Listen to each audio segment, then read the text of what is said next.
भगवान शंकर जी की कृपा हम सभी को श्री शिव महापुराण कथा का दूसरा दिन महाराज, और हम सभी लोग कथा में प्रवेश करें। तो प्रारंभ में भगवान देवादिदेव महादेव और माँ पार्वती के चरणों में प्रणाम, साथ ही भगवान श्री हनुमान जी महाराज को प्रणाम। विनती है हनुमान जी महाराज आए अपने आसन पर विराजें और हम सब पर खूब सारी कृपा करें। साथ ही स्थान देवता, नगर देवता, आवाय देवता, वासु देवता, सभी देवी देवताओं ने प्रणाम कर माँ वाणी माँ सरस्वती ने हृदय से प्रणाम करूं। श्री शिव महापुराण कथा के प्रधान वक्ता जो प्रयागराज तीर्थ में विराजमान होकर कथा गा रहे हैं सुत जी महाराज, और 88,000 शौनकाधिक संतों को प्रणाम करके तुमरुका जी महाराज और प्रधान यजमान की गादी पर जो शिव और पार्वती बनकर महाराज यजमान बैठे हैं, इस भगवान को पुनः महाराज यजमान को प्रणाम करके श्री शिव महापुराण कथा में जिन्हें आज यजमान बनकर बैठने का भगवान ने सौभाग्य दिया, ऐसे आदरणीय हमारे भैया श्री अनिल भाऊजी इंगले और श्री भूषण जी पाटने जी महाराज, आपको भगवान शिव जी की कृपा हुई और शिव पार्वती के स्थान पर महाराज जोड़े से बैठने का सौभाग्य भगवान ने आपको दिया। साथ ही माँ वाणी सरस्वती ने प्रणाम कर साथ और साथ में बैठे भाई लोगों को प्रणाम, और सर्व पुजारी महासंघ के तत्वावधान में जो ये संस्कार चैनल पर कथा जा रही है, ऐसे परम श्रद्धेय संस्थापक परम पूज्य परम श्रद्धेय हमारे पिताजी के चरणों में प्रणाम करूं, और साथ ही संस्कार चैनल की जो टीम आई है इनके लिए एक बार तालियां। इन सभी लोगों को प्रणाम करके आप सभी शिव भक्तों को प्रणाम, आप सभी को हर हर महादेव, राधे राधे, जोर से कहिए राधे राधे। तो आइए महाराज हम सभी सीधे भाव से कथा में प्रवेश करें। आप सभी से एक छोटा सा प्रश्न है, कल कथा विराम हमने कहाँ की थी?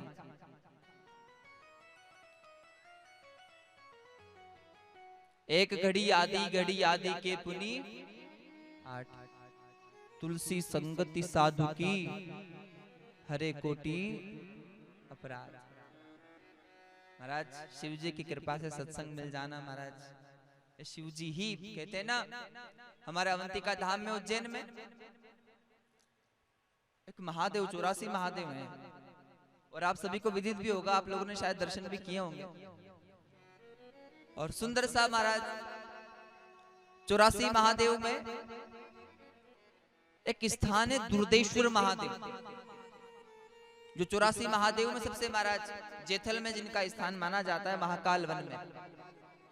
संत कहते हैं शिव समान दाता नहीं, उनके जैसा देने वाला कोई नहीं, वो ऑर्डर दानी है। भावी मेट सकही त्रिपुरारी, जो भाग्य में नहीं है अगर वो पाना चाहते हो ना तो कोई देवता नहीं दे सकता सिवा महादेव के महाराज, क्योंकि भाग्य की रेखा बदलने का महाराज भाव है, किसी सामर्थ्य है तो वो देवादिदेव महादेव।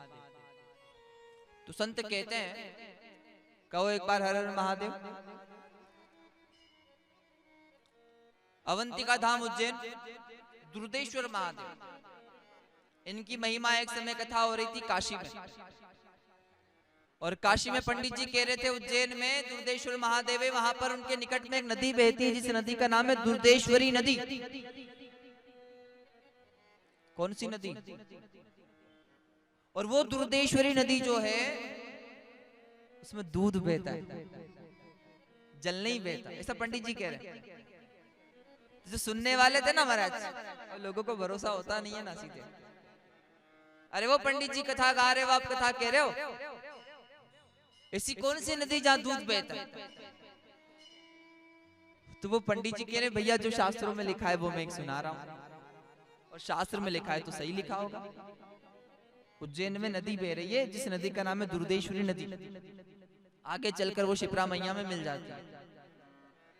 पर उस नदी जो दुर्देश्वर महादेव के समीप से होकर जाती है ना, तो उस समय वो वहां दूध की बहती है, ऐसा वो गुरुजी कथा में गा रहे। अच्छा एक बात बताओ अमरावती वालों, दूध की नदी बहती है क्या? नहीं बहती है, सुनना कथा में।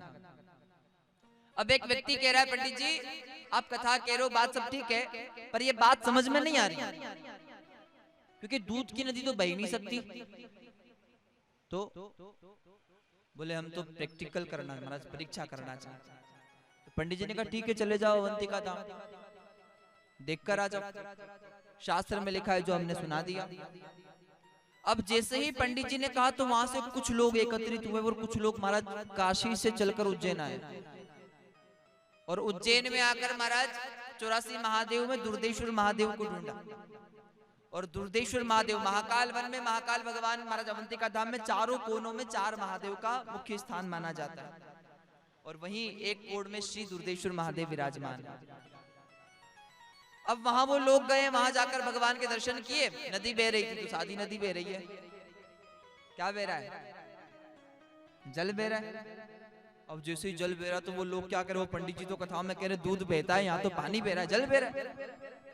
अब वो पंडित जी को भरोसा नहीं होगा तो क्या करे, यहाँ से एक पात्र में जल भर कर लेके जाए और वहां सब लोगों को बताएंगे कि हम वहां गए थे और वहां दूध नहीं बह रहा है।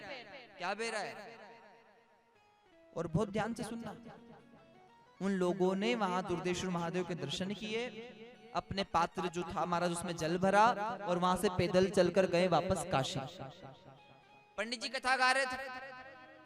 पंडित जी की कथा में जाकर वो लोग कह रहे पंडित जी आप कथा में कह रहे हो कि वहां दूध की नदी बह रही है, दुर्देश्वरी नदी, पर वहां दुर्देश्वरी नदी महाराज वहां दूध नहीं बह रहा, वहां तो जल बह रहा है।